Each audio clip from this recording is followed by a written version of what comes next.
Welcome back, y'all. This is the Essentials of Liquidity Part 2. I know some of y'all been waiting a while for this video, so I had to go ahead and put it in the mixer. All right, so what is liquidity? Liquidity is where traders are active in the market, and liquidity is the volume of lots that a trader uses. Forex is one of the most highly volatile markets out there because the market stays open 24 hours a day, 6 days a week. There's different varieties of liquidity. When price is making a double top at a resistance, retail traders see this as a sign to short, which in most cases, however, a majority of the retail traders enter the market too early. Price takes out the equal highs, triggering the stop losses on early sellers, and most importantly, triggers the buy stops to pick up the liquidity. And then it moves in the intended direction. Similar applies in the opposite scenario with double bottoms as well.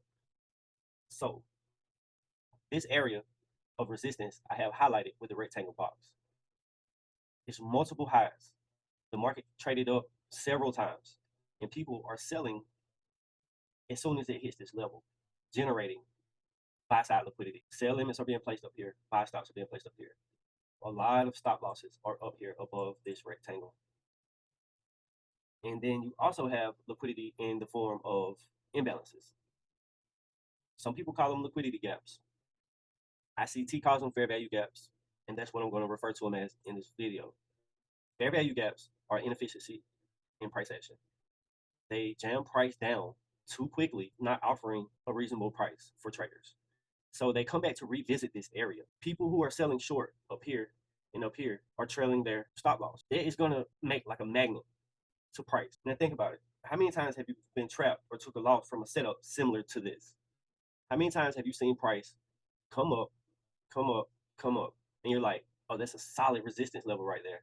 This is a solid resistance level. So this is what I'm going to do. Next time price comes up here, I'm going to 30, 40 pip stop loss maybe, or I drop down to a lower time frame and try to find me a little area up there. And I'm going to target obvious support level down here.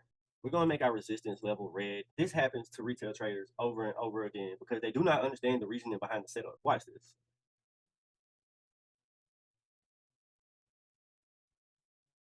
What happened here, because I thought that this was a area of resistance and I thought that price was going to react from it. So I entered here and got ate up. Most retail traders, they're taught to buy a double bottom and to sell double tops. Now that you understand these patterns and how the market makers use them, you'll be able to see these manipulated moves occur and then enter after the manipulation is complete and you have confirmation. And what these confirmations are is a shift in market structure to the downside. And as price is trading down, breaking that structure on a lower time frame, you want to find a fair value gap that is in a premium area or a discounted area, depending on if you're buying or selling. All right, liquidity pool. A liquidity pool is an establishment level in the market. All right, let's talk about liquidity pool. A liquidity pool is an established level in the market where stops and orders would be resting, leaving these areas exposed for smart money to hunt these areas, taking stop losses and triggering new buy and sell orders that may be present in that area. Buy stops and sell stops are sources of liquidity above and below short-term and long-term highs as well as lows. That's why it's important to identify your current dealing range. And in this case, you want to pay attention to price delivery from present day to about 30 to 60 days back. In this case, your current dealing range would be from this swing high down to this swing low. You have short-term highs here, here, and here. Liquidity can also be engineered, meaning the bank's algorithm create an equal short-term high or low for them to generate liquidity and then take out that liquidity to use to send price in the opposite direction. So that is exactly what we're seeing happen here. The periods of accumulation, aka consolidation, is simply the algorithm generating liquidity pool above relative equal highs and relative equal lows. So we have buy side liquidity resting above the equal highs, and we have sell side liquidity resting below these equal lows. These are not just simply resistant and support areas. No, that is not what this is, guys. This is buy side and sell side liquidity. And you want to identify which side would most likely be taken. Being that we are in a downtrend where we have highs, lows, and lower highs, we are obviously in a bear market. So before we look to enter a sell, we need to see the opposite side of the market get taken, meaning we need to see buy side liquidity get purged before we look to go short. Now, buy and sell side liquidity are areas of price in which buy stops or sell stops are most likely residing. When we understand the higher time frame, we can see where smart money is possibly going to go long or short due to areas of price creating support and resistance levels. Price will use these areas to seek liquidity in order to reverse or continue with this expansion move. So what you are seeing here is smart money running out buy side liquidity and getting ready to continue with the intended bias, which is bearish. So once we run out buy side liquidity, we trade up into a liquidity gap. Now, let's identify our framework, our current dealing range. We threw the fib from the swing high to the swing low. Our equilibrium level is here, 50% of our current dealing range. And what is right below our equilibrium? Liquidity pool. As soon as they run that out, we trade right up into the kill zone level of our fib, which is 62 to 70% retracement level. As soon as we trade up into this fair value gap, we get this bearish engulfing candle. Now, after this happens, the following day is where you want to try to sell short. You have your daily opening price here. So you want to try to be a seller at the opening price or above. And the reason why this is a safe area to sell at is because smart money has already ran out buy side liquidity. And this is a full healthy retest. So you can place a sell up here and be comfortable with placing your stop loss above an old high or on a lower time frame pattern. This is exactly what we wait for. And once this happens, you want to drop down on a lower time frame and wait for that shift in market structure here. This confirms our bearish bias. We have our daily opening price here. And as you can see, price trades up during London session and then breaks down, shifting in market structure again before retesting that opening price. All right, so at this point, we run out buy side liquidity and then we have a strong push down. Look at the change in the state of delivery in the candles.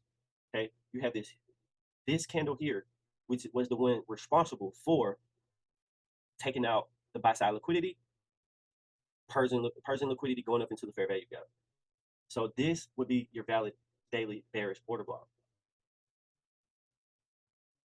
We get a strong push to the downside, creating inefficient price delivery, imbalance. So we expect for price to push back up into this area.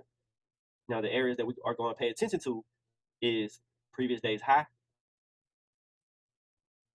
So let's do this. Previous day's high and fair value gap low. So there's going to be buy side liquidity resting above this high. What we want to anticipate is for the next daily candle to open, trade up, taking out previous day's high, digging into this imbalance and possibly our bearish order block. So we drop down to a 1 hour and let's play this out. All right, so let's zoom in. Here's our previous day's high and our fair value gap low. This high right here. I'm gonna throw our indicators, our time-based indicators on here. Here's our targets down here. These relative equal lows, which retail traders will be looking at for a support zone. This is their support zone down here. So when price gets back down into this level, they're going to want to buy, because look what happened last time price came down here. We bounced off of it several times before running up 200 pips. Now you want to pay attention to midnight opening price, and you want London session to give you that significant high. So there we are right here. Remember, in bearish conditions, you want to be a seller at midnight opening price or above it. Here's midnight opening price. And like I said, you want to see London session give you that significant high. And that happens here. We trade up, taking out previous day's high, which is located here. Remember, buy side liquidity resting there. We trade up into the daily bearish order block, which is this red line. It's the same thing we seen on the daily time frame. Price is fractal, so we want to see that on the lower time frames as well. Never enter a trade until liquidity has been purged. Here you get your run on buy side, and then you get your shift in market structure. So you could finesse your time frames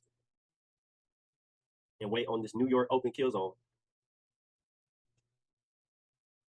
Here we are coming into New York, and there it is. So let's see. We have a little fair value gap right there, and it basically trades up, tapping previous day's high, which is the fair value gap low. It basically trades up and gives us another test on that fair value gap. This is your New York open kill zone. Price trades up straight to that sweet spot level, that 70% retracement level, and then drops. This is beautiful trade, y'all. So where's liquidity resting at this point? You're selling from up here, and you're going to have liquidity resting below previous day's low, previous week's low.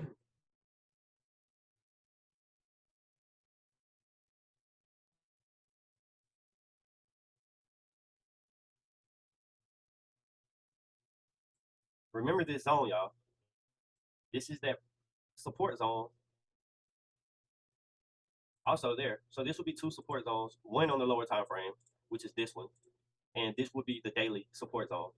And you see how they entice the retail traders by bringing price down to this lower time frame support zone and driving it back up. So they buying down here in this level, price is rising. They bounce it off there one more time before trading back up into this fair value gap and then jamming it. Now let's see how it reacts down here. Before we close out this video, let's see how this support level holds up. It goes straight through it, guys. It goes straight through it, and we're going to get back on the daily time frame and see the result. Now this is what your classic retail logic looks like when it fails. Now I hope you guys enjoyed this video. I'm out, man. Until next time, y'all be safe.